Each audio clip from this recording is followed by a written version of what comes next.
सुरवन्निधमधुरविशदवकाणम् अन्तातीतगुणाणं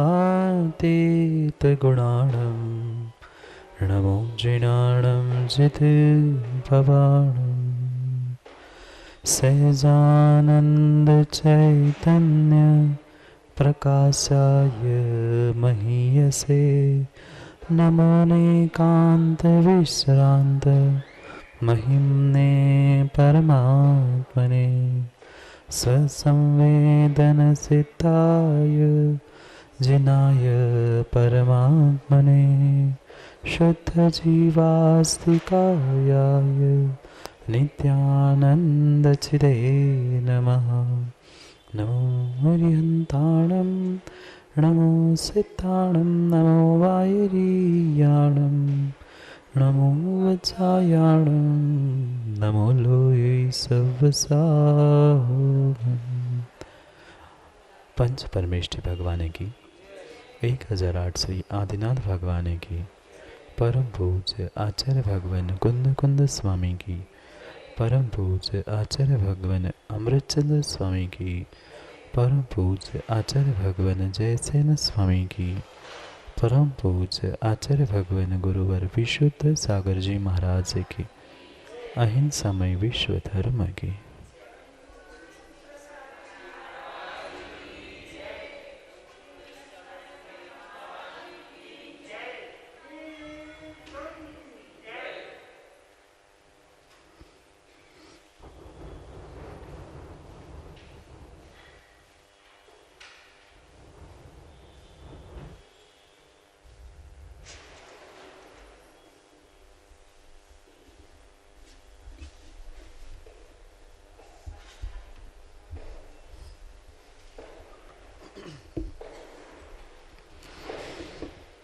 अंतिम निर्देश वर्तमान स्वामी के शासन में हमसे विराजते और उनकी यह पावन पीयूष देशना हम सभी के लिए परम उपकारी है। उपकारमय देशना को समझने के लिए हमने जो अनुयोगों की व्यवस्था बनाई थी, उन अनुयोगों में महान अनुयोग द्रव्यानुयोग और उस द्रव्यानुयोग के रहस्य को समझने के लिए हम सभी यहाँ पर पंचास्तिका ग्रंथ का स्वाध्याय कर रहे हैं। भव्यात्मा आचार्य प्रवर कुंद कुंद स्वामी ग्रंथराज पंचास्तिकाय में हम सभी भव्यों के लिए 5 अस्तिकाय रूप, 7 तत्व रूप, 6 द्रव्य और 9 पदार्थ रूप इस लोक का, इस ब्रह्मांड का वस्तु का स्वरूप व्याख्यायित कर रहे। व्याख्यान प्रारंभ करने से पूर्व आचार्य महाराज ने अपने इष्ट भगवान का स्मरण करते हुए मंगलाचरण किया और मंगलाचरण में जिनेंद्र भगवान जो हमारे लिए विशेष थे, उनके 4 विशेषणों का व्याख्यान किया। उस गाथा की टीका लिखते हुए एक एक शब्दों का विस्तार आचार्य अमृतचंद स्वामी ने किया और उसको ही और विस्तार से जयसेन स्वामी अपनी तात्पर्य वृत्ति टीका में लिख रहे हैं। कल हमने तात्पर्य वृत्ति टीका की मंगलाचरण की व्याख्या समझी और उसके उपरांत जो उत्थानिका थी उसके भी विषय में हमने कल समझा था। आगे उपोद्घात इस शब्द के साथ आचार्य भगवंत भूमिका बना रहे हैं ग्रंथ पंचास्तिकाय में कौन से विषयों का क्या क्या व्याख्यान लिखा है। समझना, जयसेन स्वामी की तात्पर्य वृत्ति टीका पहले श्लोक मंगलाचरण की व्याख्या तात्पर्य वृत्ति टीका के अंतर्गत हम समझ रहे हैं। ग्रंथ देखना, उपोद्घात, इस शब्द के साथ आचार्य भगवंत जयसेन स्वामी हमारे लिए जो पंचास्तिका ग्रंथ है, जैसे कि हमने अमृतचंद स्वामी के टीका में भी समझा था, 3 अधिकारों में पंचास्तिका ग्रंथ को समाविष्ट किया। उन्हीं 3 अधिकारों में आचार्य महाराज एक एक स्थान पर एक एक अधिकार में मैं कौन से विषय को समझाऊंगा, कितनी गाथाएं हैं, उसकी भूमिका बना रहे हैं। यहाँ कोई तत्व की चर्चा नहीं, पर कहाँ पर कौन से तत्व की, कहाँ पर कौन से अधिकार में कितनी गाथाएं, कौन सा विषय प्ररूपित करूँगा, उसके लिए यहाँ पर भूमिका उपोद्घात करके समझा रहे हैं। मिल गया शब्द। जयसेन स्वामी की टीका तात्पर्य वृत्ति, उसमें उपोद्घात कर कुछ ग्रंथों में होगा, कुछ ग्रंथों में शायद नहीं भी हो सकता। इसलिए नहीं हो सकता है, कुछ जो प्रकाशनकार है, प्रकाशकों ने इस टीका के इतने भाग को अलग कर दिया क्योंकि उसमें कोई विषय नहीं है, पर ग्रंथ में क्या विषय है उसको प्ररूपित किया। ग्रंथ के सामने, अगर आपके सामने ग्रंथ है, उसमें मिल रहा है, राजीव मिल गया क्या? उसमें है कि नहीं है पता नहीं, शायद नहीं है। नहीं है तो यहाँ कान लगा के सुन लो, कोई विशेष समझने जैसी बात नहीं है। जैसे कोई भी पुस्तक के आगे भूमिका लिखी रहती है, ये मैं इस ग्रंथ में ये लिखने वाला हूँ, ये विषय को प्ररूपणा करने वाला हूँ, यही संक्षेप में लिखा है, उसको पढ़ते हैं, सुन दो। तद्यथा तस्तावत् इंद्रसदवंद्याणाम इत्यादि पाठक क्रमेण एकादशोत्तर शत गाथा भी पंचास्तिका षड्द्रव्य प्रतिपादन रूपेण प्रथमो महाधिकारः अथवा स एवामृतचंद्र टीका अभिप्रायेण 3,000 पर्यंतश्च। पहले अधिकार में क्या कहूँगा और कितनी गाथाएं हैं ये बताया। प्रथम तस्तावत पंचास्तिका ग्रंथ में पहले स्थान पर इंद्रसदवंद्याणम, पहला श्लोक कौन सा है? इंद्रसदवंद्याणम इत्यादि पाठक क्रमेण, इस पाठक्रम से कुल जो 111 गाथाओं के द्वारा, कितनी गाथा? 111 गाथाओं के द्वारा पंचास्तिकाय षड द्रव्य प्रतिपादन रूपेण, पंचास्तिकाय और षड द्रव्यों की व्याख्या करने वाला प्रथमो महाधिकारः, पहला महाधिकार में आचार्य जयसेन स्वामी की अपेक्षा से 111 गाथाएं हैं। अथवा स एव अमृतचंद स्वामी टीका अभिप्रायण, वही अमृतचंद स्वामी के समय व्याख्या टीका के अभिप्राय से 3,000 पर्यंतश्च, यानी 103 गाथाएं हैं। समझ में आया?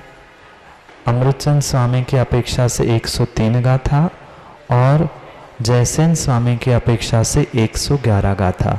ये शायद बहुत सारे लोगों के मन में विकल्प आ रहा होगा कि संख्या में अंतर क्यों? अंतर इसलिए संभव है कि टीकाकार को अन्य कहीं दूसरे एडिशन में, दूसरे प्रकाशन में कहीं अधिक अतिरिक्त गाथा मिली और उसका समावेश जयसेन स्वामी ने किया, और जो संक्षेप में व्याख्यान करते हुए 103 ही गाथा मिली, वहीं पर आचार्य अमृतचंद स्वामी ने टीका लिख दी। अब यहाँ पर आचार्य महाराज उस पहले महाधिकार को समझा रहे। समझ में आया? कोई तात्विक चर्चा नहीं है, तत्वों का प्ररूपण नहीं है, पर मैं विषय कहूंगा तो कौन सा विषय किस ग्रंथ अधिकार में कहूंगा उसकी मात्र भूमिका बता रहे हैं। पहले महाधिकार में आचार्य अमृतचंद स्वामी की अपेक्षा से कितनी गाथा? 103 और जयसेन स्वामी की अपेक्षा से 111 गाथा। और पहली गाथा इंद सदवंदियणम, उसमें 5 आस्तिकाय और 6 द्रव्यों की प्ररूपणा की गई है। आगे तदनंतरम अभिवंद्योन शीर्षा इत्यादि 50 गाथा भी सप्त तत्व नव पदार्थ व्याख्यान रूपेण द्वितीयो महाधिकारः अथवा स एवामृतचंद्र टीका अभिप्रायणाष्टाचत्वारिंशद गाथा पर्यंतस्य। कुछ आया समझ में? द्वितीय अधिकार के बारे में कह रहे, इतना तो समझ में आया ना। तदनंतर पहले अधिकार के बाद में दूसरा अधिकार, उस दूसरे अधिकार में अभिवंदियोन शीर्षा, जैसे इंद सदवंदियणम पहली गाथा थी, ऐसे ही दूसरी गाथा अधिकार में अभिवंदियोन शीर्षा इस गाथा की अपेक्षा से 50 यानी 50 गाथाओं के द्वारा 7 तत्व 9 पदार्थ के व्याख्यान करने वाला दूसरा महाधिकार अथवा स वही दूसरा अधिकार अमृतचंद स्वामी के टीका के अभिप्राय से उस गाथा में 48 गाथा है। अमृतचंद स्वामी की अपेक्षा से 48 और जयसेन स्वामी की अपेक्षा से 50 गाथाएं, जिसमें 7 तत्व 9 पदार्थों का व्याख्यान है। पहले अधिकार में किसका व्याख्यान है? अच्छे से सुनना, 5 अस्तिकाय और 6 द्रव्यों का व्याख्यान पहले महाधिकार में, और दूसरे महाधिकार में 7 तत्व और 9 पदार्थों का व्याख्यान है। अथानंतर मतलब तीसरे महाधिकार में अथानंतर जीव स्वभावो इत्यादि 20 गाथाभिर मोक्ष मार्ग मोक्ष स्वरूप कथन मुख्यत्वेन तृतीयो महाधिकार इति समुदायनैकाशीत्युत्तर शत गाथाभिर महाधिकार त्रयम् ज्ञातव्यम्। तीसरा महाधिकार, कितने अधिकार थे? 3 महाधिकार है। पहले महाधिकार को समझा, दूसरे समझा, अब त्रय यानी तीसरे महाधिकार में जीव स्वभावो। पहली गाथा कौन सी है? तीसरे महाधिकार का पहला शब्द है जीव स्वभावो इत्यादि।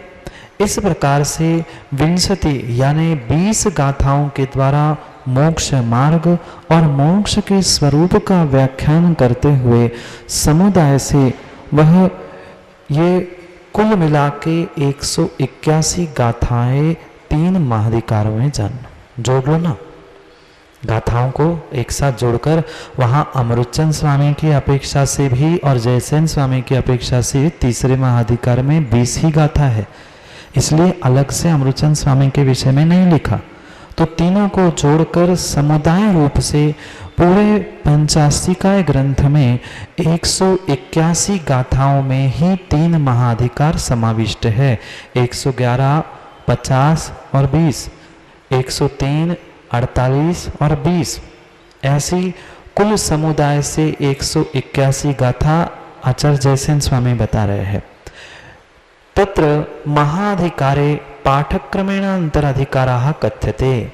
जैसे कोई पाठ्यक्रम की पुस्तक भी है, उसमें भी पहले 3 महाधिकार 3 मुख्य विषय बताए, उसमें पुनः हेडिंग के अंदर सब हेडिंग के अंदर और नीचे ऐसे पार्ट के और पार्ट, छोटे अधिकार बड़े अधिकार के छोटे अधिकार के और विषयों की गाथा, ये विस्तार से अगले पैराग्राफ में समझा रहे।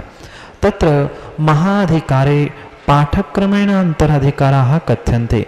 अब महाधिकार, कितने महाधिकार है राजीव? 3 महाधिकार। उसके बाद में पाठ्यक्रमेण अंतराधिकारा कथ्यते, उसको समझने के बाद उनके अंतर अधिकार, महाधिकार यानी बड़े अधिकार, बड़े विषय, और उसमें अंतर अधिकार, उसके छोटे छोटे जो विभाग किए हैं, अंतराधिकार किए हैं, उसको यहाँ पर कहते हैं। तद्यथा 11 गाथा मध्ये इंदसय इत्यादि गाथा सप्तकम समय शब्दार्थ पीठिका व्याख्यान मुख्यत्वेन।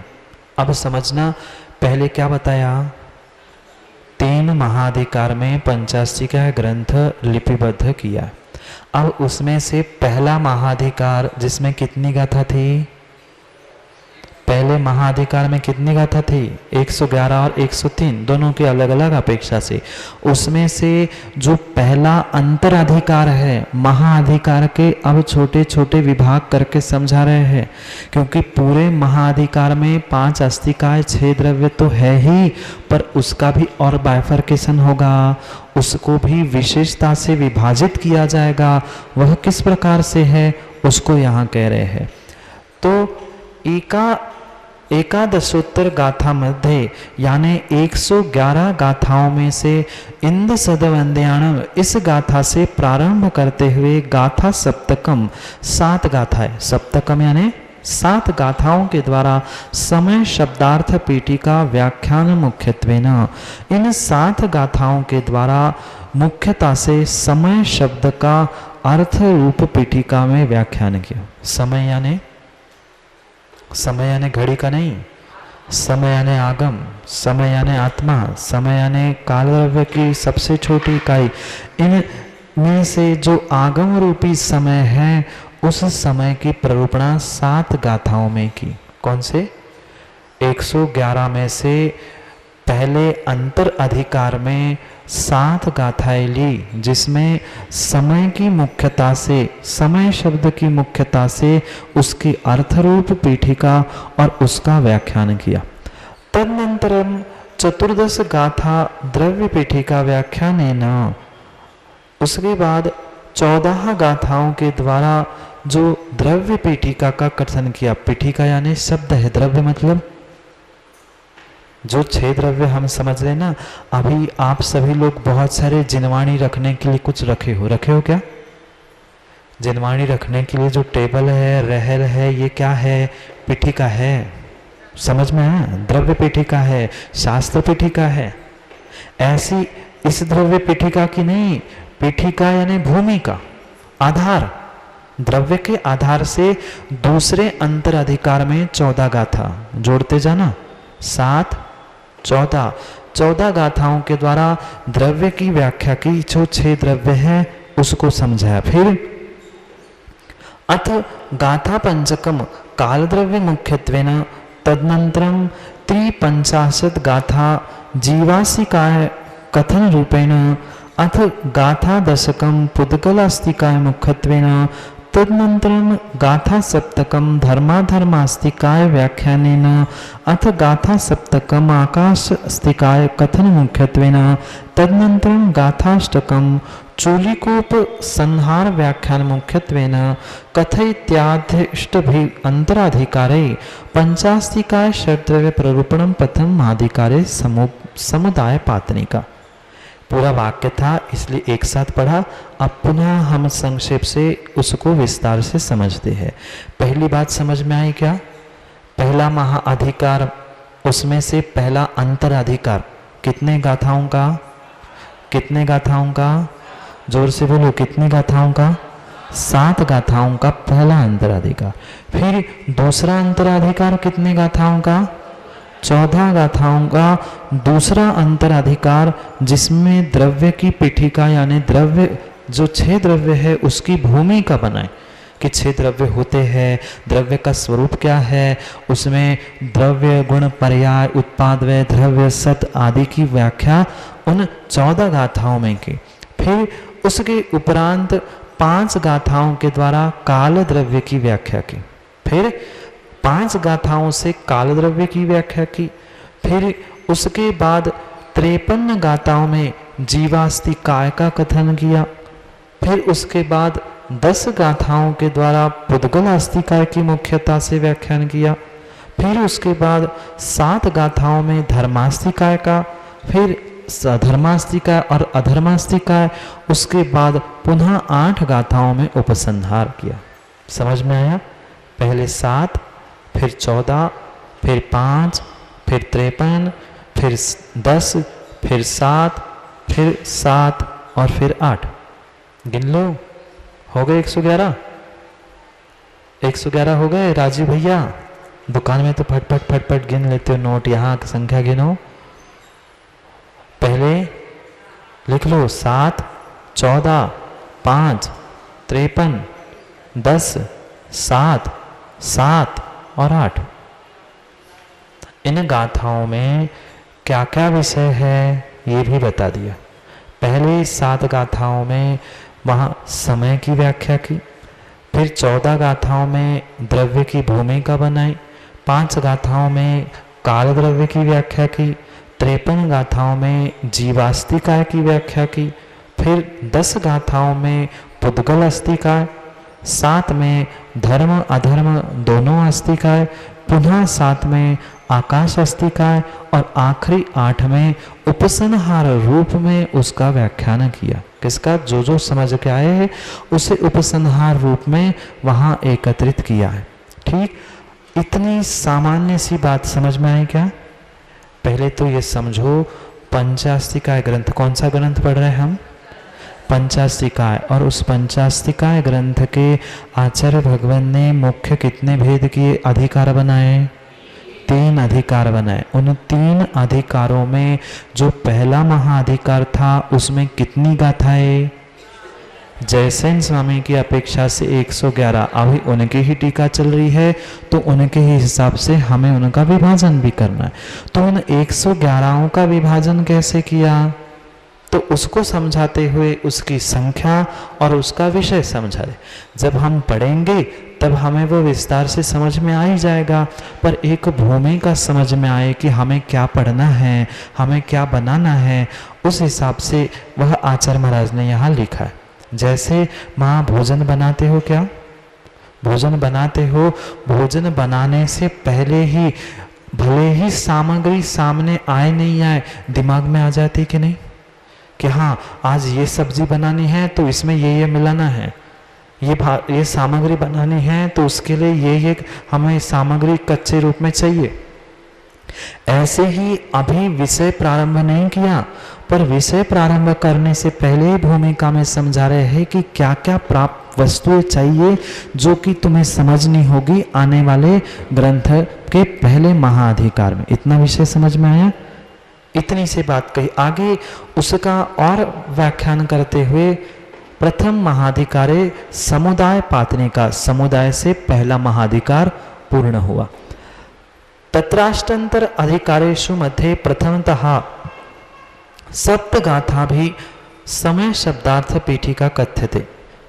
तासु सप्तगाथासु मध्ये गाथाद्वयेनाष्टाधिकृताभिमत देवता नमस्कारो मंगलार्थम अथ गाथात्रयेन पंचास्तिकाय संक्षेप व्याख्यानम। तदनंतरम एक गाथया काल सहित पंचास्तिकायानां द्रव्य संज्ञा पुनरेक गाथाया संकर व्यतिकर दोष परिहारमिति समय शब्दार्थ पीठिकायाम स्थलत्रयेन समुदाय पातने का। पुनः समझना, अभी अर्थ नहीं कर रहे। पहले क्या बताया? पंचास्तिकाय के 3 महाधिकार। 3 महाधिकारों में जो पहला महाधिकार उसमें 111 गाथा, उनमें 111 गाथाओं में पहला अंतराधिकार कितने का? पहला अंतराधिकार कितने का? सो रहे कि सुन रहे? सो रहे? सुन रहे ना? 7 है। उन 7 का विभाजन कैसे किया? तीसरे पैराग्राफ में आचार्य महाराज 7 का विभाजन कर रहे। पहले पूरे ग्रंथ का विभाजन किया 3 महाधिकारों में, 181 गाथाओं को 111, 50 और 20 ऐसा विभाजन किया। फिर 111 का विभाजन किया 7, 14, 53, 10, 7 आदि आदि करके उस 111 का विभाजन किया। अब जो पहले अंतराधिकार, महाधिकार नहीं, अंतराधिकार यानी छोटा अधिकार जिसमें पहली गाथा इंद्रसद वंद्याणम थी, उसमें जो 7 गाथा थी, उन 7 गाथाओं में एक गाथा में कैसा विषय है? एक पहली गाथा में क्या बताया, दूसरी गाथा में क्या बताया, तीसरी गाथा में क्या बताया, ऐसे 7 गाथाओं का विस्तार से विषय बताया। क्या बताया? जैसे सामान्य पुस्तकों किताब आदि होती है वैसी ही ये भूमिका पहले लिखी है। कोई स्कूल कॉलेज की भी पुस्तक होती है, उसमें भी लिखा होता है भाषा की है तो गद्य इतने, पद्य इतने, फिर गद्य में और विभाजन किए होते हैं, कुछ साहित्यिक होते हैं, कुछ ऐतिहासिक होते हैं। ऐसे छोटे छोटे विभाजन करते हुए अब पहुँचे हैं पहले अंतराधिकार तक, जिसमें 7 गाथाओं का व्याख्यान अभी अभी हमने पढ़ा था। उसमें क्या कह रहे हैं, उसमें 7 गाथाओं का वहाँ 8 अंतराधिकार। कितने अंतराधिकार हुए अभी गिनो। 111 का विभाजन कितनों में किया हमने? 7, 14, 53 आदि कितने हुए? 8 हुए। ऐसे पहले महाअधिकार के 8 अंतराधिकार छोटे अधिकार बन गए। उन 8 अंतराधिकारों में से पहला अंतराधिकार 7 गाथाओं का है। पहला विभाग कितने का है? पहला विभाग, बार बार एक ही प्रश्न पूछ रहा हूं मैं, बस शब्द का प्रयोग अलग है। राजू समझ में आ रहा है? 8 छोटे अधिकार हुए। 8 छोटे अधिकार में से पहले अधिकार में 7 गाथा। उन 7 गाथाओं में क्या कहूँगा, समय शब्द की पीठिका कहने वाले हैं, ये हमने समझा। अब उन 7 गाथाओं में पहली 2 गाथाएं हैं, उनमें इष्ट, अधिकृत, अभिमत। आगे समझेंगे हम दूसरी गाथा जब पढ़ेंगे, तब 3 प्रकार के देवताओं की व्याख्या की है। अभी हमने 4 प्रकार के देव पढ़े थे, याद है क्या? परसों भी पूछा था, माताओं भूल गए ना? 3 प्रकार के देव दूसरी गाथा में समझेंगे और 4 प्रकार के देव हम समझ चुके, समझे ना? देवाधिदेव, स्वर्गों के देव, अदेव और कुदेव, ये 4 प्रकार के देवों की व्याख्या हम समझ चुके। अब 3 प्रकार के और देव होते हैं, इष्ट, अभिमत, अधिकृत। अभी लिखने की कोई जरूरत नहीं है, अभी सुन लो। ये सब विषय हमें विस्तार से आगे समझना है। पर उसकी 7 में से 2 गाथाओं में इष्ट, अधिकृत, अभिमत देवता के लिए मंगल रूप नमस्कार किया। उसकी बाद की 3 गाथाओं में पंचास्तिकाय का संक्षेप व्याख्यान किया। 3 और 2 कितने हुए? 3 और 2 कम सुनाई देता है माताओं, कहा ना मैंने? 3 और 2 5 गाथाएं हुई। अब और 2 गाथा बची, उसमें क्या बताएंगे? तो उसके बाद की एक मतलब 6वीं गाथा में काल सहित पंचास्तिकाय द्रव्य, 5 अस्तिकाय और 6वां काल मिलाकर 6 द्रव्यों की भूमिका 6वें श्लोक में बनाए। पुनः एक गाथा द्वारा मतलब 7वीं गाथा के द्वारा संकर, व्यतिकर आदि दोषों का निराकरण करते हुए पुनः समय यानी आगम यानी ज्ञान की पुनः चर्चा करते हुए यह पहली जो अंतराधिकार की व्याख्या है पूर्ण हुई। समझ में आया? पुनः 1 सेकंड में संक्षेप में समझो, क्योंकि मूल विषय हमें प्रारंभ करना है। 3 महाअधिकार 111, 50 और 20। 111 का विभाजन हमने 8 अंतराधिकारों में किया। 7, 14, 53, 10, 7, 7, 8 इस प्रकार से उसका विभाजन किया। उसमें से पहले अंतराधिकार में पहली 2 में जो इष्ट आदि जो 3 प्रकार की देवता हैं उनके विषय में समझेंगे। फिर उसके बाद और 3 गाथा है, उसमें पंचास्तिकाय का व्याख्यान करेंगे। फिर जो 6वीं गाथा है उसमें काल द्रव्य को मिलाकर 6 द्रव्यों की व्याख्या, और 7वें जो श्लोक है 7वीं जो गाथा है उसमें संकर, व्यतिकर आदि जो दोष है उसको विस्तार से समझेंगे। इस प्रकार से जो समय शब्द को कहने वाला पहला अंतराधिकार है, इसकी पीठिका 3 स्थलों में पूर्ण हुई। कितने विभाजन किए हमने? 2, फिर 3, फिर 1 और 1। ऐसे अंतर स्थलों में उनका विभाजन करते हुए ये सामान्य भूमिका पूर्ण हुई। समझ में आया क्या? समझने जैसी कोई बात नहीं है, याद करने जैसी भी बात नहीं है, पर हम आगे क्या समझने वाले हैं, कितना विशाल वह आगम है, ये समझने के लिए संक्षेप में आचार्य महाराज ने भूमिका बनाई। अब टीका आपके ग्रंथों में मिल जाएगी। देखो, उत्थानिका मिल गया क्या?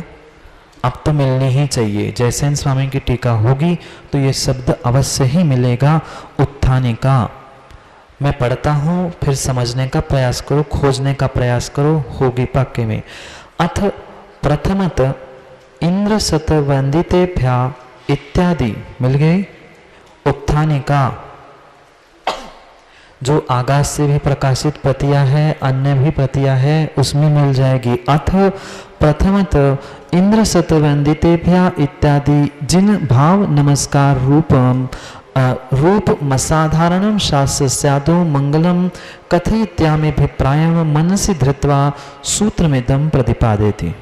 मिला? खोजो खोजो मिलेगा। जयसेन स्वामी की अगर टीका है तो उसमें अवश्य ही मिलना चाहिए। और एक दो ग्रंथ रखे हैं पर उनको ही मिलेंगे। जो घर ले जाकर रोज नियमित रूप से आने वाले हैं वे आकर ले जाएं, पर जिम्मेदारी से ले जाओ, पढ़ो, पढ़ने के लिए है और फिर पढ़ने के उपरांत वापस करना, ठीक है। पर जो रोज वास्तव में जिनको पढ़ने की रुचि है उनको प्राप्त हो जाएंगे। अथ प्रथम जो पहला श्लोक है किसका? पहले महाधिकार के पहले अंतराधिकार का पहला श्लोक कौन सा? इंद्र सद वंदियाणम। उसको संस्कृत में लिखते हुए कह रहे हैं इंद्र सत वंदितेभ्या। वो प्राकृत थी। कौन सी भाषा थी? आचार्य कुंद स्वामी ने प्राकृत भाषा में ग्रंथ लिखा और आचार्य अमृतचंद स्वामी जयसेन स्वामी ने संस्कृत भाषा में उसकी टीका की है। अब कह रहे हैं इंद्र सतवंदितेभ्या इत्यादि जिन भाव नमस्कार रूपम। हमने समझा था नमस्कार कितने प्रकार के माँ? नमस्कार कितने प्रकार के? इधर देख ही लो तो मैं नकल कराता हूँ। नमस्कार पूछ रहा हूँ, देवता नहीं। नमस्कार कम से कम इधर ही देख लो, मैं नकल कराता ही हूँ प्रत्येक बात की। दो प्रकार के नमस्कार हमने समझे थे, हाथ जोड़कर आवर्त करके शिरोन्नति करना, गवासन से नमस्कार करना, ये द्रव्य नमस्कार था। नमोस्तु नमोस्तु कह देना, नमस्कार कह देना, ये भी मुख से किया हुआ हमारा द्रव्य नमस्कार है। और दूसरे प्रकार का नमस्कार भाव नमस्कार, भावों के साथ किया हुआ, उनके गुणों का स्मरण करके उनके गुणों की वंदना रूप जो हमने अपने भावों को परिणामों को बनाया है, वास्तव में वही भाव नमस्कार है। समझ में आया? ये हम पहले समझ चुके हैं आचार्य अमृतचंद स्वामी की टीका में। पुनः उसको सामान्य भाषा में जयसेन स्वामी कह रहे हैं कि 100 इंद्रों द्वारा पूजनीय, जिनकी वाणी वचनातिशय से युक्त है, जो पूजातिशय से, याद करना पुरानी बातों को, पूजातिशय, वचनातिशय और ज्ञानातिशय के साथ है, जिन्होंने भवभव को, संसार को जीत लिया है, ऐसे नमो जिनाराम, ऐसे जिनेंद्र भगवान को नमस्कार हो। ऐसी गाथा कह के हुए जिन भगवान को भाव नमस्कार किया है, द्रव्य ने शरीर से, वचनों से। पर सतीश भाई यहाँ कौन सा नमस्कार है? भाव नमस्कार। भाव नमस्कारम असाधारणम, वो भी कैसा? साधारण नहीं, क्योंकि हमारे भगवान साधारण नहीं है। 3 अतिशय उनके हैं, इसलिए वे असाधारण ही है। ऐसे असाधारण भगवान को असाधारण नमस्कार। शास्त्र स्यादो मंगलम, शास्त्र के आदि में मंगल स्वरूप जो जिन नमस्कार, जिन भाव नमस्कार असाधारण नमस्कार कहा है, कथयामि इति अभिप्रायम, मैं कहूँगा। कौन? ये कौन लिख रहा है टीका? ये टीका कौन लिख रहा है? आचार्य जयसेन स्वामी ये टीका लिख रहे हैं। और आचार्य जयसेन स्वामी जो टीका लिख रहे हैं वो कह रहे हैं जो कुंद स्वामी का अभिप्राय है। क्या है? कुंद स्वामी का अभिप्राय द्रव्य नमस्कार का नहीं है, साधारण नमस्कार का बन नहीं है, असाधारण रूपी भाव नमस्कार। उनका कुंद स्वामी का, आचार्य अमृतचंद स्वामी का जो अभिप्राय है, मनसी धृत्वा, उसको मन में धारण करते हुए सूत्र इदम प्रतिपादयति, उसी सूत्र को कहूंगा। जो टीकाकार होते हैं उनकी यही महानता होती है कि पूर्वाचार्य के अभिप्राय को ग्रहण करते हुए अपने शब्दों में उनके अभिप्राय को लिपिबद्ध कर देना। यहाँ भी आचार्य अमृतचंद स्वामी यही कह रहे हैं, ग्रंथ का मंगल करने के लिए मंगलाचरण स्वरूप जो असाधारण भाव नमस्कार कुंद कुंद स्वामी ने, अमृतचंद स्वामी ने किया है, उसी अभिप्राय को मन में लेते हुए मैं आगे के सूत्र, आगे का विषय प्रतिपादित करने वाला हूँ। ये किस लिए कहा? आज कोई व्यक्ति 4 लाइन कहीं से पढ़ के आता है, माँ कहता है मैंने सोची है, मैंने बनाई है, मैंने देखा है, मैंने किया। नहीं, ये अपने स्वयं के अहंकार को नष्ट करने के लिए कहा जा रहा है कि मैंने कुछ नहीं किया, मैं तो पूर्वाचार्यों के अभिप्राय को मात्र आप तक पहुंचा रहा हूं, मेरा उसमें कोई भी कर्तृत्व नहीं है। ऐसा जयसेन स्वामी कहते हुए अब सूत्र को कह रहे हैं। तात्पर्य वृत्ति गाथा 1 आचार्य जयसेन स्वामी। नमो जिनाणम इत्यादि पदखंड रूपेण व्याख्यानम क्रियते। मिल गई क्या? टीका देखते जाओ। नमो जिनाणम इत्यादि पदखंडन रूपेण व्याख्यानम क्रियते। व्याख्यान करने की कई सारी पद्धतियां होती है, उनमें से एक पद्धति व्याख्यान करने की है पदखंड रूपेण। पूरी गाथा का एक साथ व्याख्यान कर लो, या उसके एक एक पदों का खंडन, खंडन यानी दर्शन का खंडन नहीं, अलग अलग पदों को समझना, यह पदखंडन रूपेण व्याख्यानम। पूरी गाथा को एक साथ कह देना, मैं 3 लोग जो 100 इंद्रों के द्वारा पूजनीय, जिनकी वाणी ऐसी, जो जिद भवानम है, उनको नमस्कार करता हूँ। ये क्या हुआ? पूर्ण गाथा का अर्थ हो गया। पर पदखंड रूपेण उसमें जो पद है, इंद सदवंद्याणम, तिहोण हिदमधुर विषादाण वक्काणम, नमो जिनाणम आदि जो 5 हमने खंड बनाए थे, उन पदखंड रूप से व्याख्यानम क्रियते। ऐसा जयसेन स्वामी कहते हुए कहते हैं नमो जिनाणम। क्या? सबसे पहले हम रोज यही समझते हैं कि पहले क्रिया को समझो। क्रिया क्या है?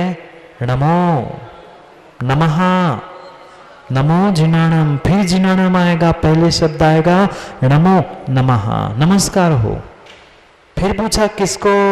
जिनाणम, नमस्कार अस्तु, नमः नमस्कारोस्तु।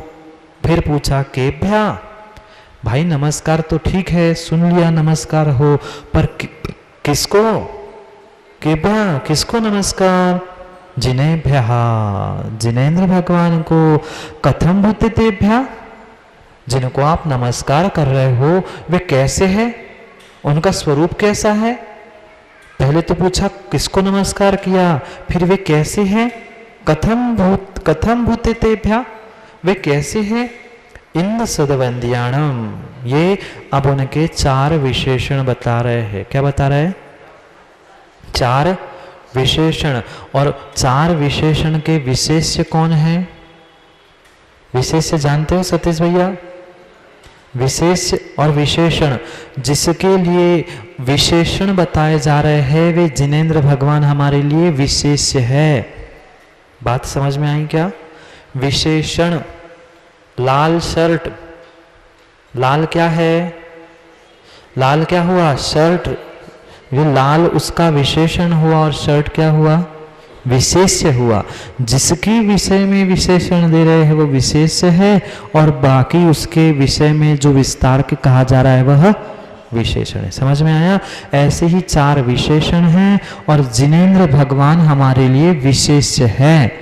तो ये 4 विशेषण बता रहे, क्योंकि प्रश्न पूछा कि कथम भूतेभ्या, वह कैसे है, तो उनका स्वरूप कहते हैं इंद्र सदवंद्याणम, इंद्र शतवंदितेभ्या, 100 इंद्रों के द्वारा पूजनीय है, वंदनीय है।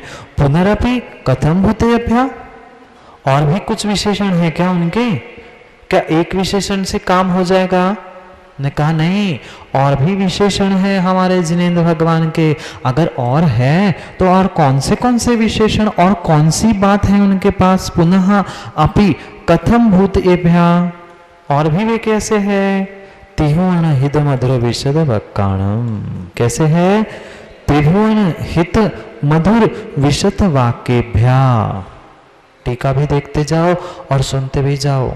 ब्रैकेट में जो लिखा है वह गाथा का वैसे के वैसा प्राकृत लिखा है, और बाद में जो संस्कृत लिखा है वे जैसे स्वामी ने उसका अर्थ किया है। क्या कहा? त्रिभुवन हित मधुर विशद वाक्येभ्या, जिनकी वाणी कैसी है? त्रिभुवन हितकारी, मधुर और विशद यानी स्पष्ट है। कोई लाक लपेट का, छल कपट का वहां स्थान है ही नहीं है क्या? नहीं है, बिल्कुल भी नहीं है। हम तो फिर भी यहाँ छल कपट करके बैठ जाते हैं। कितना ही राजीव कहो कि मास्क लगा के बैठो, बाजार में तो मास्क लगा के घूमेंगे और यहाँ बैठ के ही तुरंत ही निकाल के बैठ जाए। नुकसान किसी दूसरे का नहीं, आप ही स्वयं का होने वाला है। इसलिए वहाँ जिनवाणी में कोई लाग लपेट, कोई मायाचारी नहीं है। हम तो फिर भी कहते समय, बोलते समय इधर का उधर, उधर का इधर कर लेते हैं, पर वहाँ किंचित भी कोई स्पष्ट जो है सो है कह दिया। भाई चाहे किसी को बुरा लगे चाहे अच्छा लगे, वास्तविकता यही है। समझ में आया? वाक्यभ्या, उनका वाक्य, उनके वचन कैसे है? त्रिभुवन के लिए हितकारी है। ये आप सभी के हित के लिए तो बताया जा रहा है कि भाई मास्क लगाओ, मास्क लगाओ। हमारा हित है कि आपका हित है? आप सभी का हित है। त्रिभुवन हित मधुर है और स्पष्ट है। वाक्य भया ऐसे वाणी से जो युक्त है। पुनरपि किम विशिष्टेन, और भी कुछ विशेषता है क्या? और कौन सी विशेषता है? एक तो बता दी, दूसरी भी बता दी, पुनः पूछ रहे हैं तीसरी और कोई विशेषता है क्या? तीसरी भी कोई विशेषता है तो कौन सी? वह अंतातीत गुणाणम। कैसी? अंतातीत गुणाणम, अंतातीत गुणेभ्यः। अंत अतीत, जिसका अंत ही अतीत हो चुका है, अंत ही अंत को प्राप्त हो चुका है, यानी अनंत गुणों से जो युक्त है, अनंत गुणों के जो पिंड है, ऐसे अंतातीत गुणेभ्या, वे अनंत गुणों से युक्त है। अंतातीत गुणेभ्या, अंतातीत गुणों से जो युक्त है। पुनरपि, और भी एक विशेषण बचा है ना, और एक विशेषण बचा है। पुनः पूछा पुनरपि, और भी? हाँ, और भी है। कहते हैं जिद भवाणम, जिद भवाणम, ये प्राकृत हुआ, संस्कृत में लिखा जित भवेभ्यः, जिन्होंने जीत लिया है भवों को, संसार को, क्षेत्र, द्रव्य, जितने जितने ये परावर्तन थे, इन सभी पुद्गल परावर्तन, पंच परावर्तन को जिन्होंने जीत लिया है, ऐसे जित भवाणम जित भवेभ्यः इति क्रियाकारक संबंधः। ये क्या हुआ? ये कौन सा संबंध हुआ? क्रिया कारक संबंध। आगम में बहुत सारे संबंधों की व्याख्या की है। जो हमारा अपने भगवान गुरु जिनवाणी के प्रति होता है वह श्रद्धा श्रद्धेय संबंध होता है। यहाँ क्रिया कारक संबंध बताया। कुछ संबंध सतीश भैया संसार में बांधने के कारण होते हैं और कुछ संबंध संसार से छूटने के लिए होते हैं। जो संतोष पंडित जी तुम्हारा देव शास्त्र गुरु के प्रति संबंध है, हमने संबंध को परिपूर्ण रूप से नेगेटिव अर्थ में, विपरीत अर्थ में समझ लिया कि संबंध तो बुराई होता है। नहीं, एक श्रद्धा संबंध, श्रद्धा श्रद्धेय संबंध ऐसा होता है कि जो हमें संसार से पार कराने के लिए कार्यकारी होता है। मैं श्रद्धा रख रहा हूं और मेरे लिए जो श्रद्धा करने योग्य है वो मेरी श्रद्धेय है। कौन? इष्ट भगवान, इष्ट गुरु, ये हमारे लिए श्रद्धेय है। और उस श्रद्धेय का मेरा जो संबंध है वह श्रद्धा श्रद्धेय संबंध है। ऐसे अनेक अनेक संबंध आगम में आचार्य भगवंतों ने बताया है। क्रम क्रम से जैसे जैसे विषय आएंगे समझेंगे। यहाँ बताया है क्रिया कारक संबंध, क्रिया और कारक। थोड़ी बहुत पढ़ाई स्कूल में आप लोगों ने की है क्या? थोड़ी बहुत पढ़ाई आप लोगों ने, ये तो विद्वान हैं संतोष पंडित जी, आपने तो बहुत कुछ पढ़ लिया होगा। जो भाषा के पुस्तकें हमने स्कूल में पढ़ी है वहाँ पर क्रियापद, षटकारक आदि आदि कुछ पढ़ा है, याद आ रहा है कि बचपन की थोड़ी थोड़ी सी? और थोड़ा सा बता दो तो और अच्छे से याद आ जाएगा। कर्ता ने कर्म को करण से, संप्रदान के लिए अपादान से अलग, संबंध काकी के, रारी रे, नानी ने, संतोष पंडित जी याद आया? अधिकरण में, पेपर, संबोधन, भो रे, अरे, ये क्या था? ये कारक थे, ये कारक कहलाते हैं। इन कारकों का कार्य क्रिया के साथ संबंध करना क्रिया कारक संबंध है। क्योंकि सबसे पहले हमने क्या पकड़ा था? नमः, ये क्या थी? नमः क्या थी? क्रिया थी। अब उस क्रिया का संबंध कारकों के साथ करना है। कौन करेगा? किसको करेगा? क्यों करेगा? किसके लिए करेगा? किस पर करेगा? किसका करेगा? समझना, एक एक हम जोड़ रहे हैं। किसने किया? कर्ता ने। आचार्य जयसेन स्वामी, अमृतचंद स्वामी और कुंद कुंद स्वामी कर्ता हो गए, नमस्कार करने वाले। हम तो गौण हैं, हम पढ़ेंगे तब करेंगे, पर मुख्य रूप से किसने किया? उनने किया। ये कारक था। पहले हमने कपड़ा नमः, नमो जिनाणम, नमो क्रिया पकड़ी। अब कारक क्या? किसको नमस्कार किया? किसको? कर्म को। कर्ता ने कर्म को। करने वाला कौन है? मैं यानी कुंद कुंद स्वामी, मैं यानी अमृतचंद स्वामी, मैं यानी जयसेन स्वामी। कर्ता हो गए, कर्म हो गए। करण किससे? भाव। याद करना, एक एक कारक। कैसा नमस्कार? हाथ से नहीं, हाथ नमस्कार, द्रव्य नमस्कार नहीं, भाव नमस्कार में ही समझना, भाव से। भाव नमस्कार असाधारण। किसके लिए? किसी और के लिए नहीं। किसके लिए? स्वयं के लिए ही किया, मंगल करने के लिए किया। आगे कहेंगे मंगल कैसा, क्या, क्यों मंगल, वो मंगल करने के लिए किया हमने। फिर किससे अलग होकर बाकी सभी को अलग किया, किया कि नहीं? ये चार विशेषण देकर भगवान को उन सब से अलग किया जो तथाकथित भगवान हैं। जितने जितने परमात्मा हैं उनसे उसे अलग कर दिया। उनसे अलग करके हमने इनको नमस्कार किया। किस पर बैठे हैं? किसी जमीन पर, कुर्सी पर नहीं, विश्वविद्यालय पे बैठे हैं। अपने निश्चय से आत्मा में ही बैठे हैं। ऐसे ये कारकों का और क्रिया का जो संबंध है वह क्रिया कारक संबंध है। समझ में आया? ऐसे अनेकानेक संबंध हम समय पर समझेंगे। इस प्रकार से ये क्रिया कारक संबंध और पदखंड रूप से व्याख्यान पूर्ण हुआ। अब जो हमने प्राकृत में गाथा पढ़ी थी उसका ही संस्कृत अनुवाद, संस्कृत छाया जो जयसेन स्वामी ने लिखी है उसको संस्कृत भाषा में पढ़ते हैं। समय आपका हो गया है, क्या करूं? समय आपका हो गया है। गाथा पढ़ लेते, श्लोक पढ़ लेते हैं संस्कृत में और पुनः उसके विषय में कल विस्तार से समझते हैं। समय पे आओगे माँ तो समय मिलेगा, नहीं तो 2 महीने तो हमने तो सोचा था बढ़िया 15-20 गाथाएं व्यवस्थित हो जाएगी, पर क्या करें, समय ही ऐसा था। अभी भी कम से कम समय मिला है तो समय का समय पे सदुपयोग करो।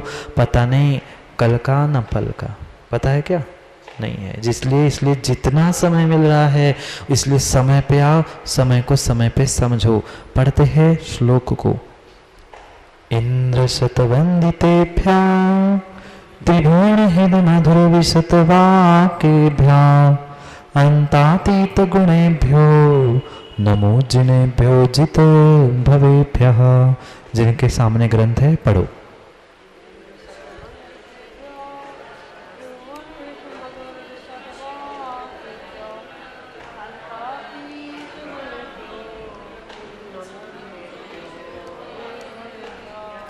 बहुत बढ़िया। घर में इतने ही प्रेम से सबसे बातें करते नमा, धीरे धीरे।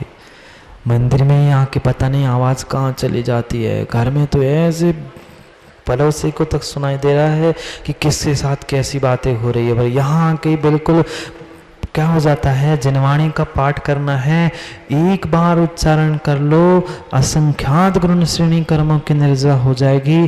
थोड़े खा पी के आए हुए ऐसा बोल दो। थोड़ा से फिर से एक बार फिर विराम लेते, जोर से पढ़ो।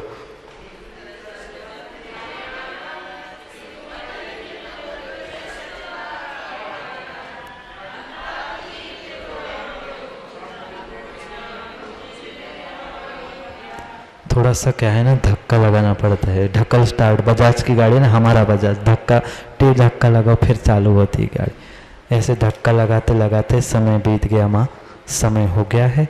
कल विस्तार से आगे जयसेन स्वामी की मात्र 3 पृष्ठों की टीका है, ज़्यादा नहीं, मात्र ही 2.5-3 पृष्ठों की टीका है। उसको विस्तार से संक्षेप से जैसे समझना है वैसे समझने का हम प्रयास करेंगे, क्योंकि समय आज का तो हुआ है।